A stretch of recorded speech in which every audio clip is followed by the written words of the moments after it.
Perfecto. Entonces, como habíamos mencionado el día de ayer, se había revisado las bases de la laparoscopía desde sus inicios, su evolución, hasta ya la conformación de una torre de laparoscopía y los diferentes equipos que conformaban la misma. Habíamos mencionado que dentro del contexto de una cirugía laparoscópica, uno de los pasos principales en la, en la técnica quirúrgica y en la repercusión en nuestro paciente constituía justamente la confección del neumoperitoneo. Y habíamos quedado que el día de hoy vamos a conversar un poquito sobre este tema y sobre esos cambios que se van a producir a nivel del organismo, justamente porque la formación de este cambio dentro de la estructura y del funcionamiento del abdomen, si no es manejado de la manera correcta, pues puede ocasionar repercusiones importantes en nuestro paciente. Siendo de esta forma, vamos a dar inicio a la charla. Vamos a empezar con la parte de las generalidades. Entonces, habrá que empezar mencionando ciertos términos que deben quedar muy claros, ¿no? Entendiendo que, primero, ¿qué es el neumoperitoneo? El neumoperitoneo, como vemos aquí en la gráfica, es la presencia de aire o gas dentro de la cavidad peritoneal. El día de ayer habíamos conversado que la cavidad peritoneal tenía un continente y un contenido. El continente son todas las estructuras que forman parte de la pared abdominal en su porción anterior, lateral y posterior, y el continente son todos los órganos o vísceras intraabdominales. Entonces, desde este punto de vista, normalmente en el organismo no tenemos aire libre o gas libre dentro de la cavidad abdominal. Si un paciente se presenta con aire libre dentro de la cavidad y no ha sido sometido a un procedimiento quirúrgico, este aire es patológico. Quiere decir que proviene de alguna estructura hueca que ha sufrido alguna lesión. Ejemplo, si tenemos una lesión de intestino delgado, de estómago, de colon o un trauma penetrante de abdomen que lesiona la pared abdominal y permite que el aire ambiente penetre a la cavidad, esas serían las causas patológicas de un neumoperitoneo. Pero en este caso estamos hablando que el equipo quirúrgico de manera arbitraria va a ocasionar un neumoperitoneo en nuestro paciente para conseguir los objetivos que habíamos conversado de una cirugía laparoscópica. Entonces, si nosotros continuamos, vamos a ver que, primero, ¿cuál es el objetivo del neumoperitoneo? Habíamos dicho que el abdomen tenía su continente y su contenido y que a este nivel, entre la pared abdominal y las vísceras, normalmente no existe un espacio. Este espacio es un espacio virtual. El objetivo de nuestro neumoperitoneo va a ser justamente crear un espacio real, un espacio de trabajo que nos va a permitir la introducción de todo el instrumental necesario y nos va a permitir realizar los movimientos respectivos para manipular las vísceras o los órganos y realizar el procedimiento que se haya elegido, sea una colecistectomía, una colectomía, un procedimiento a nivel gástrico, un procedimiento ginecológico en el útero, en los anexos, es decir, cualquiera de los procedimientos que nosotros hemos planificado dentro de la cavidad abdominal, recordando que la cirugía laparoscópica por definición y por etimología significa observar la cavidad del abdomen, entonces va a requerir de la conformación de este neumoperitoneo. Entonces, teniendo claro que el objetivo de nuestro neumoperitoneo es crear este espacio real de trabajo, lo que nos va a permitir que un abdomen normal se convierta en un abdomen flácido con un espacio de trabajo. Para esto es indispensable, bueno, primero que nada, recordar que sin neumoperitoneo no vamos a poder realizar una cirugía laparoscópica. Definitivamente, si en nuestro equipo no funciona el neumoperitoneo, está en algún tipo de mantenimiento o simplemente no lo contamos, pues no podemos realizar cirugía laparoscópica. A diferencia de otras cirugías mínimamente invasivas en otras cavidades, como por ejemplo el tórax, en donde no se utiliza neumoperitoneo, y ahí sí se puede hacer una toracoscopía sin necesidad de este equipo. Pero en cirugía laparoscópica, que es el tema de este curso, pues es indispensable la confección del neumoperitoneo. Para esto también será indispensable la relajación muscular. Para realizar esto, pues el paciente debe estar necesariamente bajo anestesia general, debe estar dormido, debe estar orointubado y debe ser sometido a una relajación muscular porque la contracción de la musculatura del abdomen impide la distensibilidad de la pared abdominal y por lo tanto no tendremos esta cavidad. Tal es así que durante un procedimiento de este tipo, cuando por A o B el paciente se despierta, no solo que puede empezar a meter las manos, sino que él contrae incluso involuntariamente o de manera refleja el abdomen y nos impide trabajar. Aparte de eso, que subirá la presión intraabdominal justamente por la contracción de la musculatura a este nivel. Entonces, de manera importante, el paciente debe estar bien relajado. Ahora bien, sabemos ya cuál es el objetivo de nuestro neumoperitoneo, pues ahora necesitamos saber cómo lo vamos a realizar. Entonces, volvemos un poquito a lo que habíamos conversado el día de ayer en cuanto al equipamiento. En cuanto al equipamiento, va a ser indispensable el contar con un insuflador. El insuflador, como habíamos dicho, es un equipo biomédico que está ya diseñado para bombear flujo de gas, que en este caso es dióxido de carbono, a través de esta manguera hacia la cavidad abdominal. El insuflador va a tener ciertas características importantes que debe cumplir. Y en ese sentido, bueno, en la actualidad se han mejorado muchísimo estos equipos, ¿no? Son automáticos.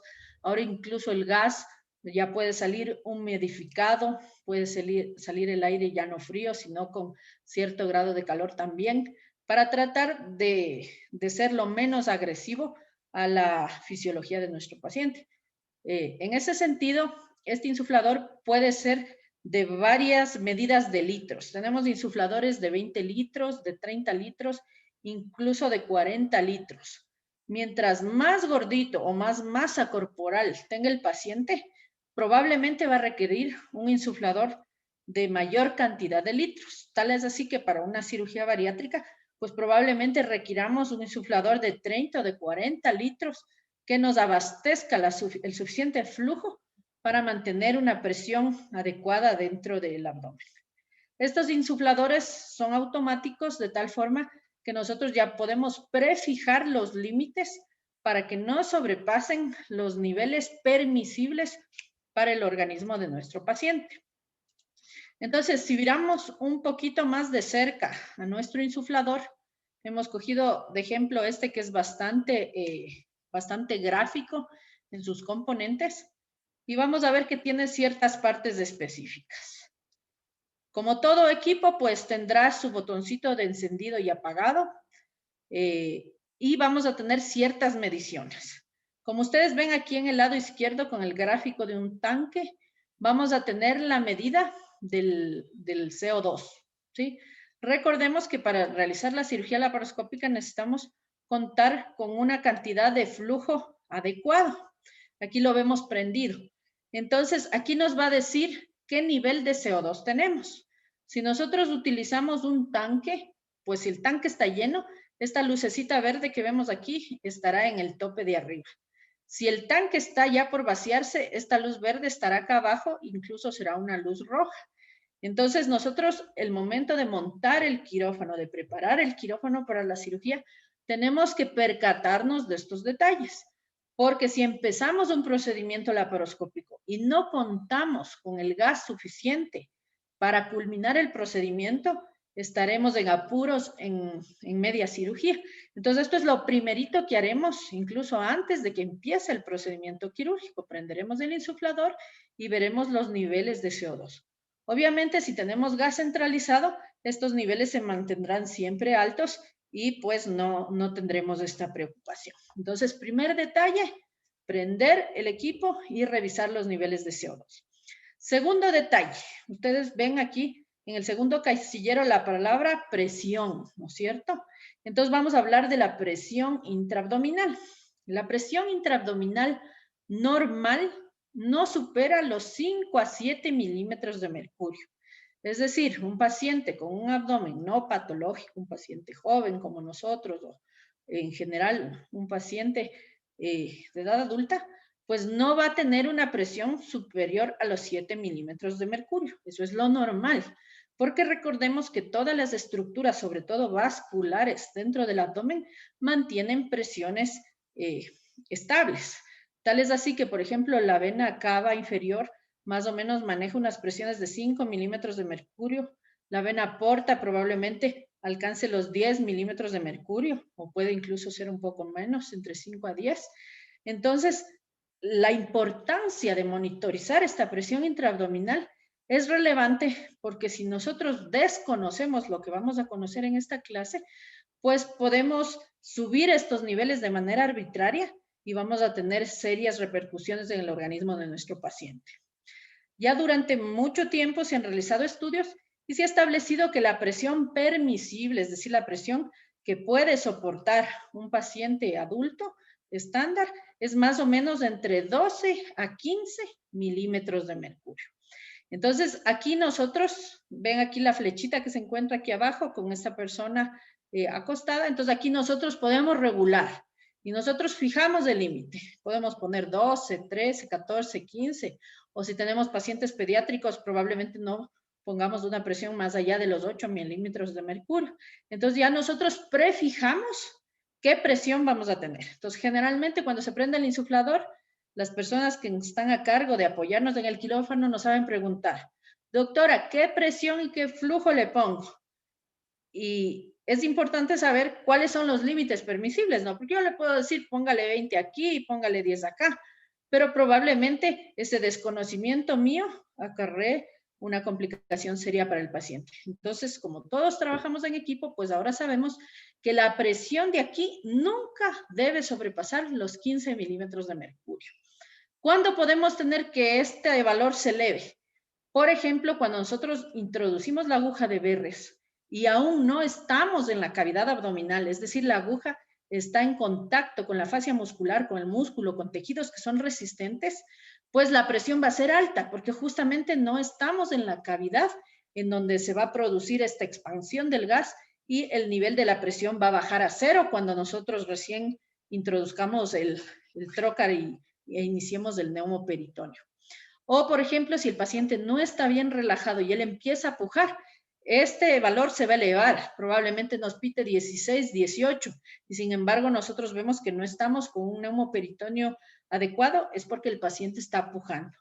Y los equipos nos van a dar una alarma, nos van a pitar, se va a prender un foquito rojo y va a pitar, y entonces inmediatamente todos regresaremos a ver al insuflador y veremos que justamente algo está pasando, o la manguera de CO2 está tapada, o el ayudante está pisando la manguera del CO2 y por eso el flujo no está pasando, o se movió la llave Luer Loop del trocar y está cerrada. Entonces, todos estos detallitos tenemos que revisar el momento que tengamos una alarma de este tipo. Es por esta razón que mencionábamos el día de ayer que el neumoperitoneo tiene que estar a la altura de la vista. Nosotros tenemos que ver, porque durante toda la cirugía tenemos que estar viendo cómo se está comportando esto. Ahora, en el casillero de al lado vamos a ver el flujo. El flujo significa la cantidad de gas medida en litros que por cada minuto va a entrar en el paciente. Obviamente recordemos que el paciente no es un globo, entonces no es que lo vamos a inflar, inflar, inflar, inflar hasta que no dé más, sino que va a haber un recambio constante del flujo del CO2. Así como entra CO2 por la manipulación de los instrumentos o por la liberación del mismo, vamos a tener pérdidas de CO2. Entonces, a medida que entre el CO2, también va a haber fugas que van a hacer que salga. Entonces, va a ser indispensable que haya un flujo constante de CO2 que permita que se mantenga este neumoperitoneo que hemos conversado. Ahora me preguntarán, ¿y cuál es el flujo que debemos manejar? porque habrá cirujanos que dicen póngale en 3, otros póngale en 5, otros que son más agresivos y dicen póngale en 10, y entonces cogemos y insuflamos a nuestro paciente de golpe. Entonces, esto también es importante. No hay que estar apurados. Nosotros no estamos apurados por terminar el procedimiento quirúrgico, o al menos no deberíamos estarlo. El paciente está en un estado basal, en el que decimos que normalmente la presión va de 0 a 7. Y nosotros no podemos llevar al paciente de golpe a 15 milímetros de mercurio, porque no vamos a darle al paciente el tiempo de que su organismo se adapte a los cambios que van a suceder. Y por lo tanto podemos llevarle al paciente a una insuficiencia cardíaca de forma aguda, aparte de todas las otras complicaciones que se pueden suceder como consecuencia del neumoperitoneo. Entonces, el flujo recomendado, al menos durante el primer minuto, es entre 1 y 2 litros por minuto. Ese es el flujo que deberíamos nosotros poner cuando recién iniciamos el neumoperitoneo, es decir, un flujo bajo. Con este botoncito de acá, o dependiendo del modelo de los insuladores, podremos escoger un flujo bajo, un flujo medio, un flujo alto. Un flujo alto, estamos hablando de más de 10 litros por minuto. Entonces, nunca cuando inicie el neumoperitoneo vamos a poner de entrada un flujo alto. Idealmente se menciona que el tiempo que demora el organismo en adaptarse a los cambios de presión en el contexto de la cirugía laparoscópica es alrededor de 15 minutos a media hora. Es decir, que nosotros deberíamos mantener un flujo bajo los primeros minutos, en los siguientes 15 minutos mantener un flujo medio y después ya podremos utilizar un flujo más alto. Sin embargo, esto va a depender también del tipo de paciente que nosotros tengamos. Es obvio que un paciente joven, saludable, que por ejemplo ingresa a una colestectomía laparoscópica de manera programada, va a tolerar mejor los cambios del neumoperitoneo que si estamos hablando de un paciente anciano de 80 años, cardiópata, con EPOC, con insuficiencia renal. Es decir, el impacto en los pacientes que tienen todo este tipo de patologías que reducen la respuesta fisiológica al trauma producido de la cirugía, va a determinar que se afecten en mayor o en menor medida. Ahora, obviamente hay procedimientos quirúrgicos relativamente cortos, ¿no? Una colestectomía programada a lo mejor pueda realizarse en 30 minutos, 1 hora, y entonces tal vez nos preguntemos si me demoro recién media hora en que se adapte el paciente, probablemente se nos pase el tiempo quirúrgico.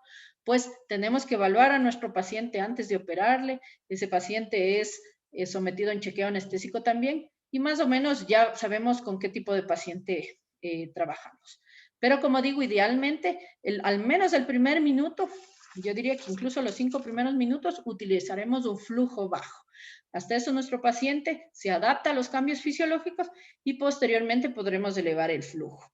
Ahora, a veces tenemos, por ejemplo, que tenemos situaciones de la vida real, ¿no? Porque todos quisiéramos utilizar los mejores insumos, los mejores equipos, pero en la vida real se nos presentan problemas cotidianos, como por ejemplo los trócares que fugan, trócares reutilizados, trócares que no nos brindan un adecuado neumoperitoneo. Y claro, como tenemos fuga de CO2, lo ideal sería cambiar ese trócar por uno nuevo, por uno que funcione de manera adecuada. Pero sin embargo, si no lo tenemos a nuestro alcance, ese tipo de situaciones sí nos obligan a subir el flujo. ¿Por qué razón? Porque la pérdida del gas supera al aporte que nos está dando el insuflador. Entonces, en esos casos sí, a veces nos toca subir a alto flujo de manera permanente, pero es justamente por una disfunción de parte del instrumental o de los dispositivos, que en este caso es el trocar. Es decir, no nos guiemos por los errores, sino más bien por lo ideal. Entonces, lo ideal sería reemplazar ese trocar por un trocar adecuado y mantener los flujos adecuados para nuestro paciente. Y en la tercera columna, pues veremos el volumen total de gas que se está utilizando en el procedimiento quirúrgico. Entonces, si nosotros vemos qué volumen utilizamos, eso para la planificación de cirugías nos permite saber qué tiempo nos va a durar el tanque de CO2 y saber cuál es el consumo normal. Aquí pues tenemos el conector en donde va a venir la manguera de CO2 y obviamente el botón de Start Stop, que nos va a permitir que una vez que nosotros ya tengamos establecidos los diferentes parámetros, iniciemos la insuflación de nuestro paciente. Una vez conocido esto, pues aquí tenemos con más detalle lo que hemos mencionado, los diferentes parámetros, y continuamos con el siguiente tema. Bueno, entonces ya sabemos con qué le vamos a insuflar, que en este caso es un equipo, pero ahora diremos con qué gas, ¿no es cierto?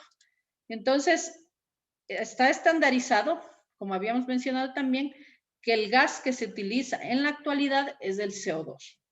Se han realizado varios estudios para ver cuál sería el gas ideal y se han hecho pruebas con el óxido nitroso, se ha hecho pruebas también con el helio, tratando de ver si alguno de estos gases minimiza la repercusión que el CO2 normalmente da, sobre todo en la parte cardiológica y respiratoria. Sin embargo, hasta la actualidad se ha visto que ninguno de estos gases supera la alta solubilidad que tiene el CO2 y por lo tanto es el que universalmente se utiliza. Como decíamos, las características ideales del gas o las características del gas ideal debe ser que sea incoloro para que no altere la visibilidad, que no sea inflamable ni combustible para que podamos utilizar la electrocirugía, que sea de rápida absorción y eliminación.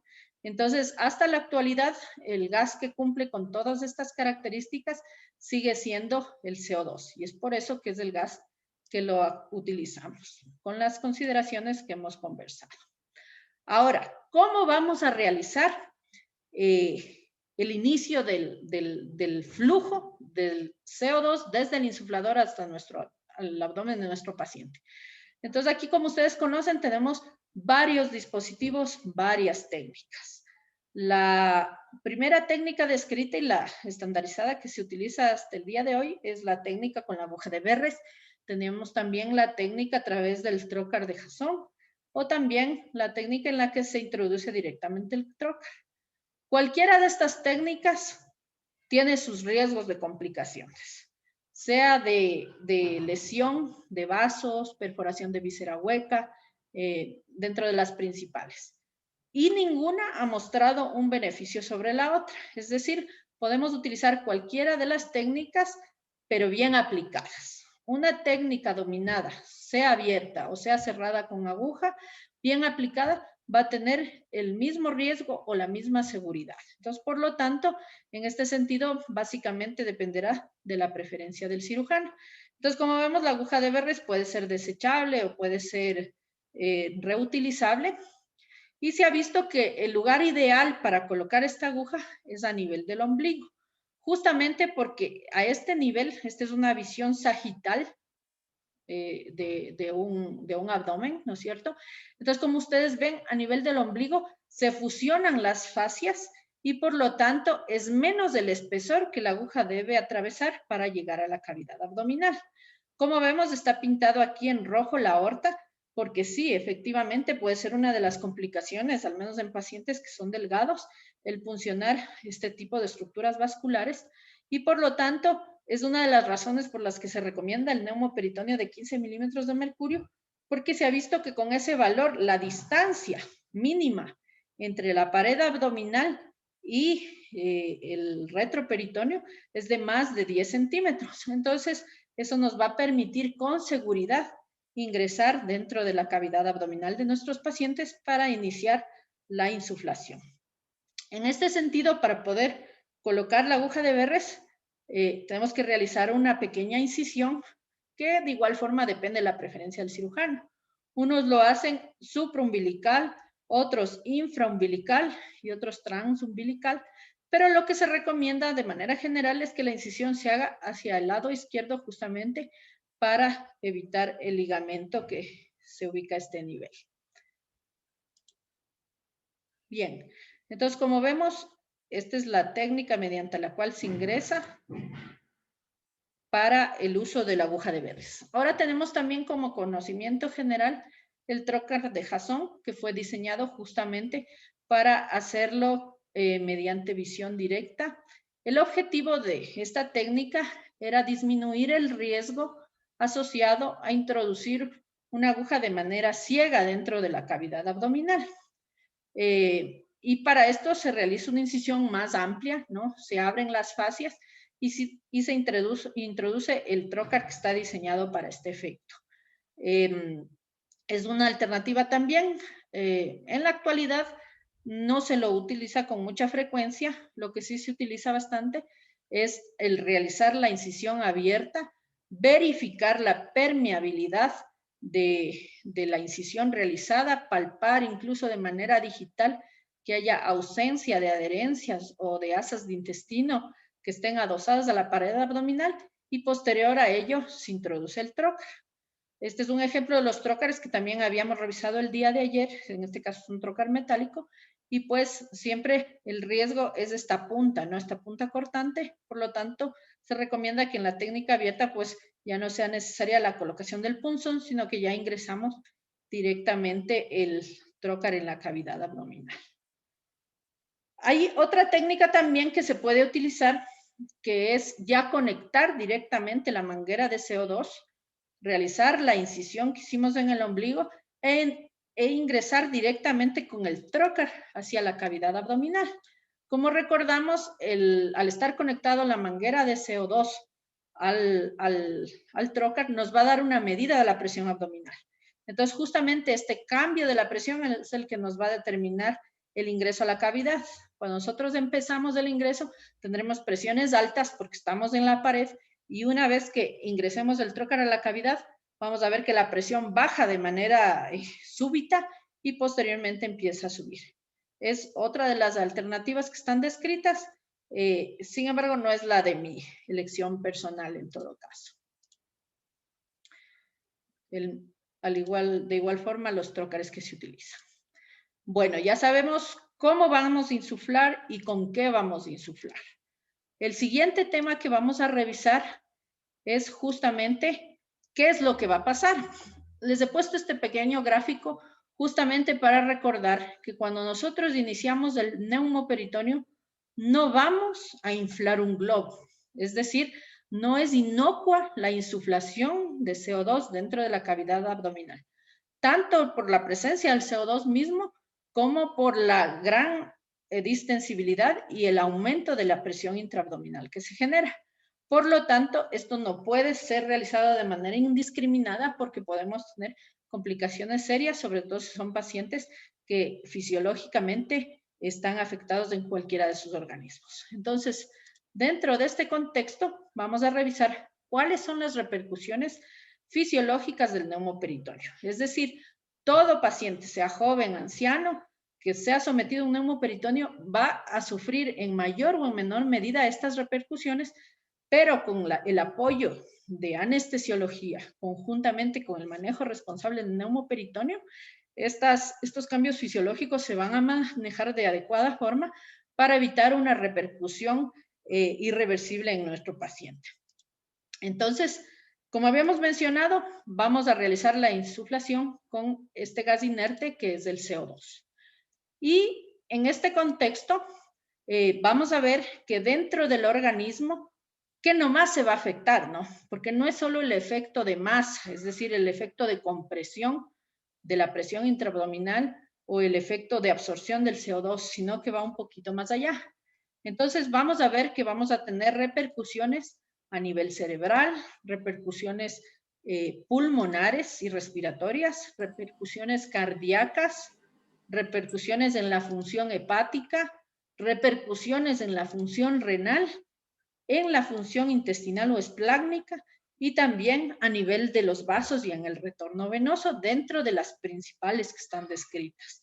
Sí es importante conocer, aunque sea de manera general, tal vez no muy profundo, porque probablemente para el interés de este curso no sea tan relevante profundizar en exceso, pero sí de manera general conocer todo lo que puede pasar con nuestro paciente para saber a qué nos estamos enfrentando y qué le estamos ofreciendo a nuestro paciente. Entonces, las repercusiones en todos estos órganos y sistemas van a estar dadas por dos fenómenos principalmente: por el aumento de la presión intraabdominal y por el aumento en la reabsorción del CO2. Si vamos revisando uno por uno estos detalles, pues vamos a ver primero cuáles son los cambios secundarios al incremento de la absorción de CO2. Entonces, en este contexto, si nosotros decimos que el neumoperitoneo va a aumentar la absorción sistémica de CO2, también se va a producir un desequilibrio en la parte ácida base. Dentro del abdomen, nosotros vamos a tener el peritoneo. El peritoneo es una capa que recubre tanto la parte parietal como la parte visceral y va a tener gran capacidad de reabsorción. Entonces, este peritoneo va a empezar a reabsorber el CO2 y este CO2 se va a eliminar a través de los pulmones. Justamente porque el CO2 es altamente acuoso, es difusible y es soluble, entonces va a absorber con mucha facilidad. Por lo tanto, los niveles en el organismo de CO2 van a subir y a esto nosotros le llamamos una hipercapnia. Hiper, aumento, y capnia en cuanto a la parte del CO2. Entonces vamos a tener un incremento. Y por lo tanto, como todo esto va a llegar a nuestros pulmones, vamos a tener una alteración en la ventilación. De esta forma vamos a tener consecuencias no solo por la hipercapnia, sino también por la acidosis que se produce. Y básicamente las repercusiones van a estar a nivel cardíaco y a nivel pulmonar. Vamos a ver que la hipercapnia puede producir arritmias cardíacas. Arritmias cardíacas significa, recordemos que el corazón tiene como un relojito, ¿no es cierto?, que tiene un ritmo y una secuencia. Las arritmias significa que la hipercapnia no controlada puede hacer que el corazón lata de manera irregular. Vamos a tener una vasoconstricción pulmonar, es decir, las venas y las arterias que van hacia el pulmón reflejamente se van a cerrar, se van a apretar. Entonces vamos a tener una vasoconstricción pulmonar que va a hacer que aumenten las resistencias pulmonares. Y por ende vamos a tener una alteración de la función cardíaca. En tanto que la acidosis va a tener un efecto depresor sobre la contractilidad del miocardio. El miocardio, recordemos que es el músculo del corazón, que tiene una fuerza para mantener la función de bomba del corazón.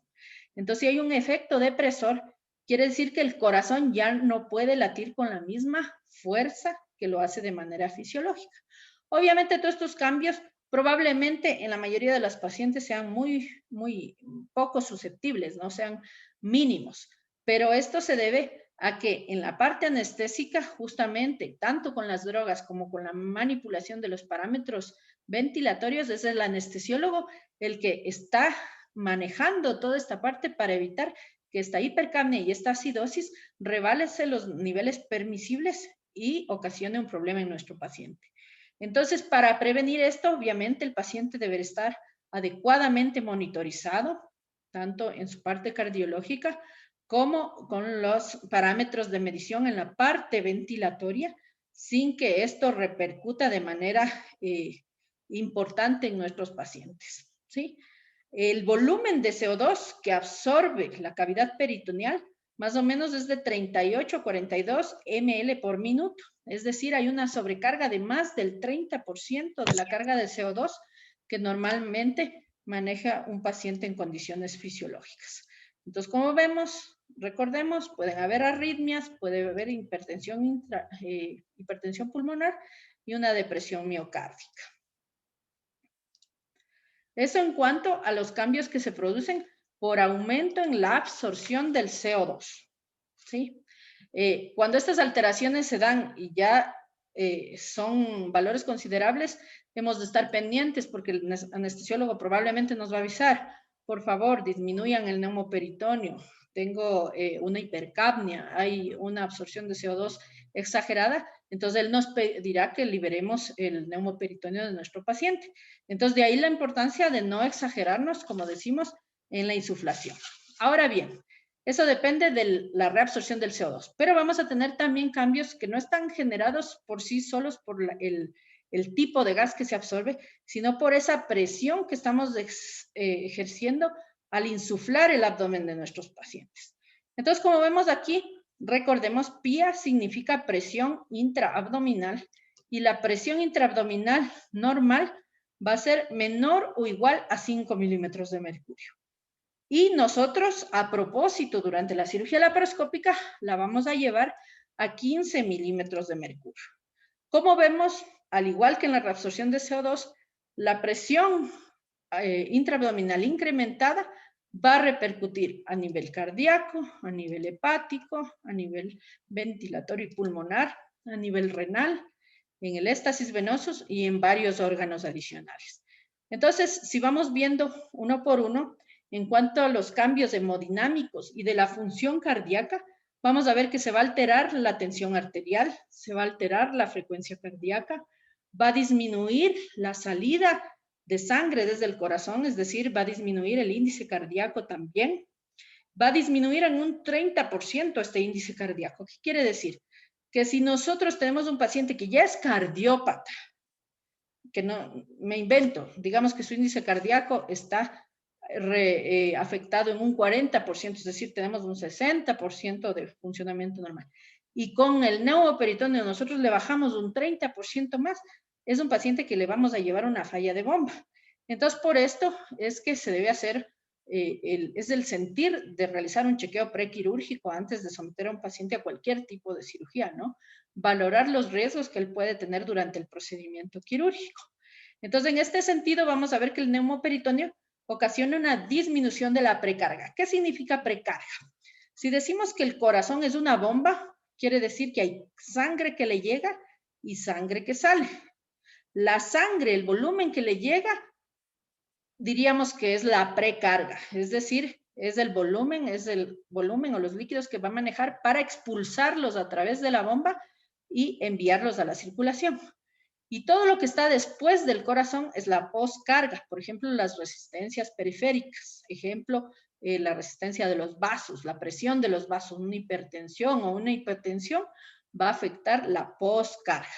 Entonces, si decimos que en el neumoperitoneo hay disminución de la precarga, ¿por qué sucede esto? Porque recordemos que el rato que aumenta la presión intraabdominal va a colapsar el retorno venoso. Ejemplo, la vena porta, la vena, todo el retorno venoso hacia el corazón, la vena cava inferior. Entonces, por lo tanto, no va a llegar la misma cantidad de sangre que normalmente llega. Entonces, esto va a afectar de alguna forma la precarga a nivel cardíaco. Aparte de eso, si nosotros estamos insuflando el abdomen, el diafragma, que es el músculo que permite la función respiratoria y que divide el abdomen del tórax, va a estar desplazado, ¿no es cierto?, hacia arriba. Eso significa desplazamiento cefálico del diafragma. Y también va a haber un aumento de la presión pleural, es decir, de la presión a nivel de la caja torácica. Entonces, por estos motivos, vamos a tener cambios hemodinámicos y de la función cardíaca en nuestros pacientes. Principalmente los factores que influyen en esto van a ser el aumento de la presión intraabdominal, la posición también es un factor importantísimo, porque acordémonos que el paciente no va a estar siempre en posición horizontal. Habrán procedimientos como para una colestectomía en que le ponemos en contratren, habrán procedimientos si queremos trabajar en la pelvis que le pondremos en Trendelenburg. Entonces, estas posiciones extremas van a afectar el retorno venoso y por lo tanto también van a afectar la función cardiológica y la hipercapnia que ya habíamos mencionado anteriormente. Por lo tanto, será importante el apoyo de nuestro anestesiólogo manejando todo este tipo de parámetros para evitar repercusiones importantes. Ahora, en cuanto a las repercusiones en la función hepática, vamos a ver que a este nivel, recordemos que el hígado, al igual que cualquier órgano, tiene una irrigación. A diferencia de otros órganos, el principal aporte de sangre del hígado no es una arteria, es una vena, es la vena porta. La vena porta tiene una presión que no supera los 10 milímetros de mercurio. Entonces, si nosotros decimos que en la cirugía laparoscópica el neumoperitoneo puede llegar a los 15 milímetros de mercurio, 15 es mayor que 10 y por lo tanto la vena porta va a colapsarse. Si bien es cierto, no va a colapsarse del todo, pero sí va a haber una hipoperfusión de nuestro hígado. Esta hipoperfusión obviamente no tiene que ser prolongada, no tiene que ser sostenida para evitar que nos dé complicaciones permanentes. Sin embargo, ya por el solo hecho que disminuye el flujo portal que se ha visto que disminuyen más del 50%, va a producir una hipoperfusión hepática y podría producirnos una insuficiencia del hepatocito de forma aguda si es que esto es muy sostenido. Tal es así que no es raro que si nosotros hiciéramos pruebas de función hepática a un paciente después de someterle a una cirugía laparoscópica, nos pueden salir estas pruebas elevadas por el simple hecho de haber sido sometido a una cirugía laparoscópica. El daño hepático que se puede producir durante una cirugía laparoscópica puede estar dada o por trauma directo, es decir, lesión con un trocar, con una pinza, con una manipulación en la transoperatoria. Puede darse también por el uso de anestésicos hepatotóxicos, como en cualquier cirugía, y sobre todo, como digo, por la disminución del flujo portal. Entonces, como vemos, el hígado también puede cambiar durante este proceso del neumoperitoneo.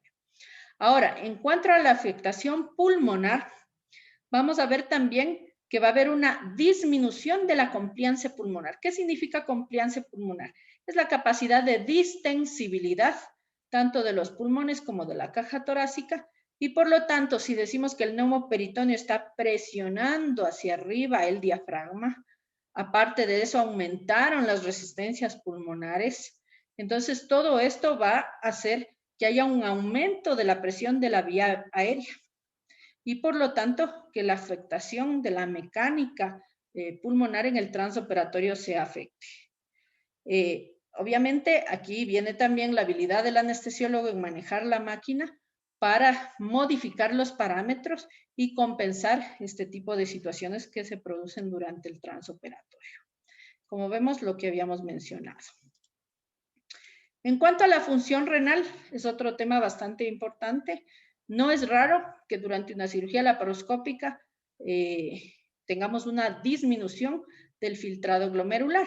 Entonces, si van a hacer cirugías cortas, pues no habrá la necesidad de la colocación de una sonda vesical, pero si es que van a hacer cirugías prolongadas, probablemente de 2 horas o más, una colectomía, una gastrectomía, una esplenectomía, sí será prudente colocar una sonda vesical en nuestro paciente para monitorizar el gasto urinario.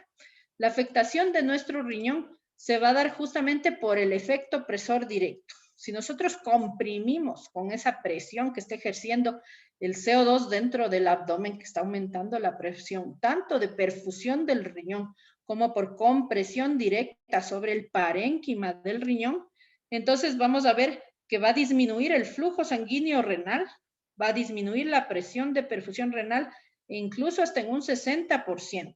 Es decir, si tenemos un paciente o antecedentes de injuria renal, de insuficiencia renal, pues tendremos que tener cuidado y probablemente manejar niveles de neumoperitoneo menores a 15 para evitar una afectación importante y que el paciente deje de orinar en el transoperatorio o peor aún que tenga ya un fracaso renal agudo. Adicionalmente, van a haber liberación de hormonas como la hormona antidiurética, el eje renina, angiotensina, aldosterona, que también por sí mismos van a favorecer la reabsorción de agua dentro de nuestro riñón y por lo tanto van a disminuir el flujo de orina que se produzca durante el transoperatorio. Habíamos hablado también de las alteraciones en el éstasis venoso, que básicamente se van a dar justamente por el efecto presor dentro del abdomen, que va a aumentar la resistencia para que pueda haber un retorno venoso adecuado, especialmente desde los miembros inferiores. Entonces, recordemos que en la posición de contratren, el paciente está con la cabeza arriba, en una posición oblicua, y las piernas hacia abajo. Entonces, tan solo por la gravedad ya va a haber dificultad en el retorno venoso. Si a esto le sumamos que el abdomen está lleno de CO2 con un flujo importante y con una presión que supera los 15 milímetros, perdón, que llega hasta los 15 milímetros de mercurio, pues entonces el retorno venoso también se va a ver afectado. Y entonces esto puede favorecer la presencia de trombosis o de embolias de miembros inferiores. Si se ve que es una cirugía bastante prolongada, pues a lo mejor nos tocará utilizar algún dispositivo de compresión para tratar de evitar esto, o el uso de medias antiembólicas, el uso de los geles en diferentes posiciones y tratar de acomodar de la mejor manera los miembros inferiores y de manera especial estos para disminuir el éstasis venoso, que como decimos se debe principalmente a la compresión directa y a la posición del paciente durante la cirugía laparoscópica.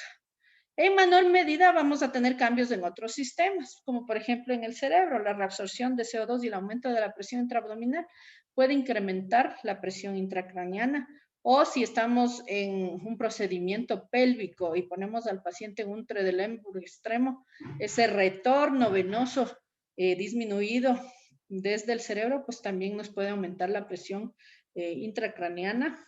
Aparte de eso, vamos a tener otros cambios como la hipoperfusión esplácnica, es decir, el resto de intestino también y de los órganos intraabdominales van a disminuir el flujo de sangre que les llegue. Por lo tanto, insistimos en que el uso del neumoperitoneo debe ser de la manera adecuada. También este tipo de cirugía, como todo procedimiento quirúrgico, puede incrementar la respuesta inflamatoria, los marcadores inflamatorios se pueden elevar de manera general. Entonces, aquí hemos visto de manera bastante resumida, pero creo que de alguna forma un poco gráfica, cuál es la afectación que este tipo de cirugía puede dar en nuestro paciente y por lo tanto es necesario conocer primero que el neumoperitoneo es indispensable para realizar una cirugía laparoscópica. Sin neumoperitoneo es imposible realizar cirugía mínimamente invasiva dentro de la cavidad abdominal porque no vamos a tener el espacio útil tanto de trabajo como de visibilidad para realizar el procedimiento quirúrgico. Saber que tenemos que prever estos cambios fisiológicos que están asociados tanto al incremento de la reabsorción del CO2 como el aumento de la presión intraabdominal. Y si los preveemos, entonces nosotros podremos estar preparados para que si alguna de estas situaciones se presentan, poder afrontarlas. Saber que tenemos que estar pendientes de los equipos para saber las alarmas, saber cuáles son los límites que debemos utilizar y conocer que la insuflación debe ser progresiva y no de manera abrupta. Y obviamente si nosotros como parte de apoyo del equipo quirúrgico tomamos en cuenta que hay alguna alarma, alguna conducta de riesgo, pues alertar al equipo quirúrgico y al equipo de anestesia para prever. Hasta aquí lo que estaba preparada para la charla del día de hoy.